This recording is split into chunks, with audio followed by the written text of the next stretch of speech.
जय हिंद स्टूडेंट्स। मैं हूं जयशंकर झा और आप देख रहे हैं कैरियर पॉइंट नवादा। मैं आप सबों के लिए लगातार इम्पोर्टेंट क्वेश्चन का वीडियो लेकर आ रहा हूं। लाइव सेशन भी होता है, तो मुझे लगता है आप लोगों का प्रिपरेशन ठीक ठाक हो गया होगा। अब कोई दिक्कत नहीं है। फिर भी अगर कोई दिक्कत होता है तो आप कमेंट में ज़रूर बताइएगा। मैं उस टॉपिक पे आप लोगों के लिए वीडियो बना दूंगा। अगर आपको हमारा प्रयास अच्छा लग रहा है तो वीडियो को लाइक करके इस वीडियो को अधिक से अधिक अपने फ्रेंड्स के साथ शेयर कर दें ताकि उन्हें भी मदद मिल जाए। यदि और चैनल को सब्सक्राइब नहीं किए हैं तो चैनल को भी सब्सक्राइब कर लें, ठीक है। तो आप लोगों का बहुत डिमांड था इस क्वेश्चन को लेकर और वास्तव में यह क्वेश्चन बहुत ही इम्पोर्टेंट है भी। तो चलिए आज हम लोग जो पढ़ने वाले हैं वो है प्राथमिक एवं द्वितीयक बाजार से आप क्या समझते हैं, इसके कार्यों का वर्णन करें।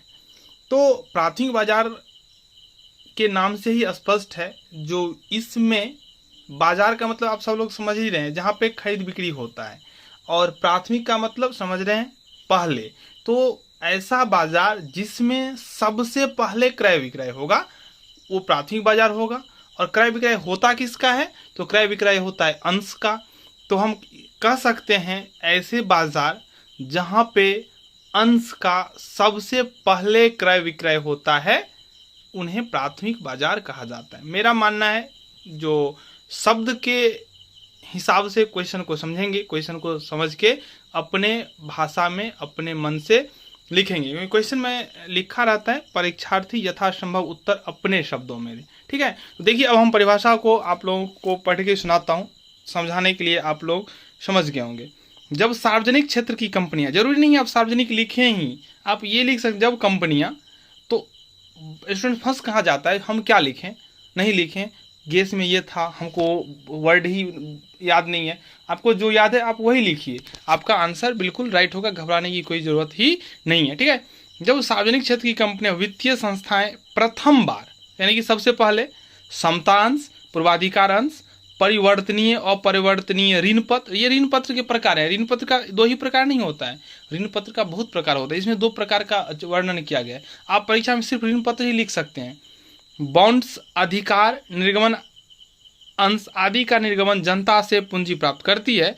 तो प्रतिभूतियों का यह लेन देन नया निर्गमन बाजार में या प्राथमिक बाजार में किया जाता है। जब पहली बार कोई भी अंश क्रय विक्रय किया जाता है तो प्राथमिक बाजार से, ठीक है। निजी कंपनियां भी प्राथमिक बाजार में नए निर्गमन करती है, किंतु अपने अंशों का विक्रय अपने मित्रों, रिलेटिव्स, अपने समूहों के विनियोजकों या अंशधारियों को करती है, ठीक है। इस प्रकार सार्वजनिक क्षेत्र या निजी क्षेत्र की संस्थाएं ये नए निर्गमन बाजार में प्रवेश करती है। अब आते हैं प्राथमिक बाजार की विशेषताओं को देखते हैं। तो पहला विशेषता है इस बाजार में केवल नई प्रतिभूतियों का निर्गमन होता है, यानी क्रय विक्रय होता है। इसका कोई निश्चित स्थान नहीं होता है, प्राथमिक बाजार का कोई निश्चित स्थान नहीं होता है। औद्योगिक क्षेत्र इस बाजार के माध्यम से नए साधन उपलब्ध करता है। औद्योगिक क्षेत्र इस बाजार के माध्यम से यानी कि प्राथमिक बाजार के माध्यम से नए साधन उपलब्ध करता है।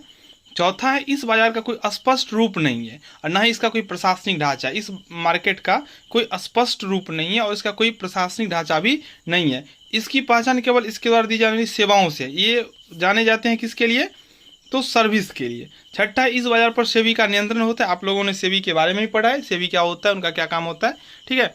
चलिए तो ये विशेषता हो गया। इससे आगे अगर हम बढ़ते हैं तो प्राथमिक बाजार के कार्य क्या होते हैं प्राथमिक बाजार को, अब हम लोग देखते हैं। प्राथमिक बाजार का मुख्य कार्य बचतकर्ता से उपयोगकर्ता के मध्य बचतों का हस्तांतरण करें। बचतकर्ता आप समझ रहे हैं ना, हम जो कमाते हैं उनमें से बहुत सारे भाग को खर्च कर देते हैं, तो कमाने वाले यानी कि आय में से व्यय को घटा देते हैं, तो वो होता है बचत। और उस बचत को कहीं ना कहीं हम उपयोग करते हैं, जिन्हें निवेश कहा जाता है।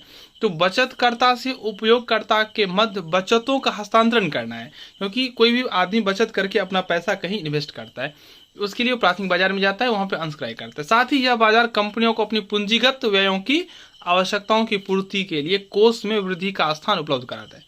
अगर इसको सिंपल वर्ड में कहा जाए तो नए निर्गमन बाजार या प्राथमिक बाजार में नए निर्गमन को ही शामिल किया जाता है, यानी कि यहाँ पे ओल्ड शेयर का सेल नहीं होता है, यहाँ पे न्यू शेयर को ही बेचा जाता है।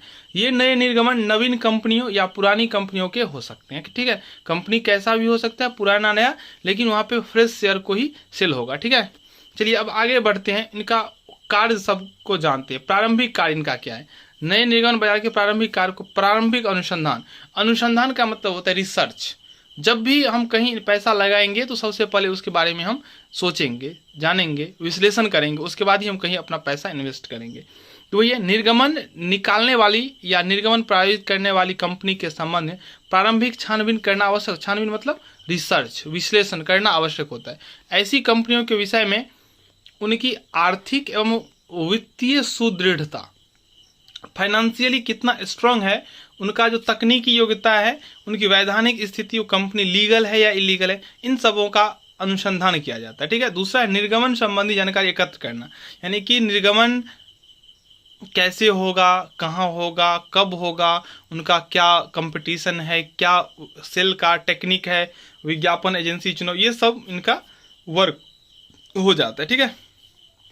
चलिए, अभिगोपन कार्य, कोई भी जो कार्य होता है ना, वो किसी न किसी व्यक्ति के थ्रू ही होता है। नए निर्गमन की बिक्री को सुनिश्चित करने के लिए उठाया गया दूसरा कदम अभिगोपन है। अभिगोपक एक प्रकार की गारंटी है, यानी कि अभिगोपन जो है ना, एक गारंटी है जो सेबी, रजिस्टर्ड वित्तीय संस्थान एवं मर्चेंट बैंकर्स आदि द्वारा दी जाती है, ताकि अभिगोपक नए निर्गमन को जनता में बिकवाएगा। इनका काम होता है दलाल का। एक वर्ड में हम समझाएं, सिंपल वर्ड में, ये कंपनी और इन्वेस्टर के बीच का काम करता है और ये सेल करवाता है। यदि जनता नए निर्गमन को एक निश्चित सीमा से कम खरीदती है तो शेष नए निर्गमन को अभिगोपक स्वयं खरीदेगा। ठीक है। अभिगोपक को अभिगोपन के लिए निश्चित दर से कमीशन प्राप्त होता है। कमीशन जिन्हें मिलता है, एक हिसाब से समझ लीजिए, वो दलाल होते हैं। ठीक है। इस प्रकार जहां अभिगोपन नए निर्गमन की गुणवत्ता में वृद्धि करता है। दलाल का मतलब हम लोग थोड़ा उल्टा पुल्टा समझ लेते हैं, लेकिन दलाल का मतलब होता है उनका प्रोमोटर्स होते हैं, उनके बिक्री को बढ़ाते हैं और उस के एवज में जो एक पारिश्रमिक लेते हैं वही होता है दलाली। ठीक है, ब्रोकरेज। अभिगोपन नए निर्गमन की गुणवत्ता में वृद्धि करता है, वही एक निश्चित कीमत पर नए निर्गमन की निश्चित मात्रा खरीदने की गारंटी है। उसके बाद कार्य वितरण, नए निर्गमन के वितरण से अभिप्राय निर्गमन को अंतिम निवेशक तक पहुंचाना, उसे खरीदने के लिए प्रोत्साहित करना। तो जनता में अंशों की बिक्री के निम्न 3 उपाय, जनता में प्रविवरण जारी करके प्रोस्पेक्टस जारी करेंगे। आप लोगों को कॉलेज में प्रोस्पेक्टस दिया जाता है, सब जानकारी होता है, तो वही प्रोस्पेक्टस हो गया। फिर निजी प्रयास, यानी कि डोर टू डोर, पर्सनली आप कॉन्टैक्ट करके जनता से निजी प्रयास। नए अंशों की बिक्री का दूसरा तरीका यह है कि उन्हें जनता में बेचने के स्थान पर किसी बड़ी वित्तीय संस्था या निर्गमन गृह को बेच दिया जाए, अधिकार नहीं, राइट शेयर को इशू करके। ठीक है। तो ये सब हो गया। अब आ जाइए हम लोग सहायक बाजार का आशय, सहायक बाजार को। तो प्राथमिक बाजार मतलब जहां अंश का निर्गमन सबसे पहले किया जाता है और ये सेकेंडरी मार्केट है, तो यहाँ पे बेचे गए अंश को पुनः क्रय विक्रय होता है। ठीक है। सहायक या गौण बाजार से ऐसे बाजार से है जहां पर पहले से निर्गमित प्रतिभूतियों को पुनः क्रय विक्रय किया जाता है। ठीक है। री इशू यहाँ पे होता है। इस बाजार को स्कंद बाजार भी कहा जाता है, यानी कि सहायक बाजार, गौण बाजार या स्कंद बाजार, ठीक है, कहा जाता है, क्योंकि अंश, ऋणपत्र, बॉन्ड, स्टॉक आदि प्रतिभूतियां स्कंद विनिमय केंद्रों के माध्यम से ही खरीदी एवं बेची जाती है। यह एक अस्थायी एवं सुसंगठित बाजार है जहां सूचीबद्ध प्रतिभूतियों का क्रय विक्रय होता है। सहायक बाजारों में भाग लेने वाले कई गैर बैंकिंग मध्यस्थ होते हैं। मध्यस्थ मतलब बिचौलिया का काम। इनमें जीवन बीमा निगम, समान बीमा निगम, यूनिट ट्रस्ट ऑफ इंडिया, दलाल, उपदलाल, अभिगोपक, मर्चेंट बैंकर, ये सब इनमें आते हैं। चलिए, कुछ विद्वानों ने परिभाषा दिया है पीके धर के अनुसार, ऐसा बाजार जहां अंशों तथा अन्य प्रतिभूतियों का क्रय विक्रय किया जाता है उसे सहायक बाजार कहते हैं। ठीक है। इस बाजार में प्रतिभूतियों के स्वामी अपनी इच्छा के अनुसार अपने प्रतिभूतियों को बेच सकता है। और एक ये आलोक गोयल के द्वारा, ये भी आप देख लीजिएगा। अब मैं सहायक बाजार की विशेषता को आप लोगों को समझा रहा हूँ। ठीक है। सहायक बाजार है गौण बाजार के प्रमुख। पहला, सहायक बाजार एक संगठित पूंजी बाजार है, वो संगठित नहीं था प्राथमिक बाजार, ये संगठित है। अब यही डिफरेंस होता है। ठीक है ना, यही डिफरेंस आपको जानना है, लिखना है डिफरेंस में। तीसरा, अंश बाजार व्यक्तियों का एक ऐसा संघ है जो समामेलित हो सकता है अथवा नहीं। चौथा, इसमें किए जाने वाले सभी व्यवहार बनाए गए नियमों व उपनियमों के अनुकूल ही होते हैं। पांचवा, इस बाजार में केवल उन्हीं प्रतिभूतियों में व्यवहार होता है जो सूचीबद्ध, यानी कि लिस्टेड को ही बेचा जाता है। सहायक बाजार पूंजी निर्माण में महत्वपूर्ण भूमिका निभाते हैं। तो ये सब हो गया विशेषता। अब हम लोग अंतर को जानते हैं। नंबर विशेषता इसमें से आपको 5-7 जो भी समझ में आए लिख दीजिएगा। सहायक बाजार पर सेबी द्वारा नियमन एवं नियंत्रण किया जाता है। ठीक है, सहायक बाजार विनियोक्ताओं को विभिन्न प्रकार की सेवाएं प्रदान करते हैं। डिफरेंस तो पता ही चल गया होगा। पहला, प्राथमिक बाजार में नए निर्गमित प्रतिभूतियां में व्यवहार होता है, और यहाँ पे गौण बाजार में पहले से निर्गमित अर्थात विद्यमान संपत्तियों में व्यवहार होता है। दूसरा है, इसमें नवीन प्रतिभूति बेचा जाता है, इसमें विद्यमान प्रतिभूति का क्रय विक्रय होता है। प्राथमिक बाजार का कोई निश्चित स्थान नहीं होता है, और इसका निश्चित स्थान होता है। अगला, इसमें यानी कि प्राथमिक बाजार में विनियोक्ता के मध्य प्रतिभूतियों का विनिमय होता है। इसमें एक विनियोक्ता से दूसरे विनियोक्ता के मध्य प्रतिभूतियों का विनिमय होता है, क्योंकि पहले से कोई खरीद लिया होता है और फिर कोई खरीदता है। ठीक है, पांचवा है, इसमें प्रतिभूतियों के मूल्य का निर्धारण कंपनी द्वारा होता है। इसमें प्रतिभूतियों का मूल्य का निर्धारण उनकी मांग तथा पूर्ति के आधार पर होता है। ये कंपनी करता है मूल्य का निर्धारण, इसमें मांग के अनुसार होता है। अगला है, इसका उद्देश्य कंपनी को आवश्यक अंश पूंजी उपलब्ध कराना है, और इसका उद्देश्य अंशों में तरलता उत्पन्न करना है। ठीक है,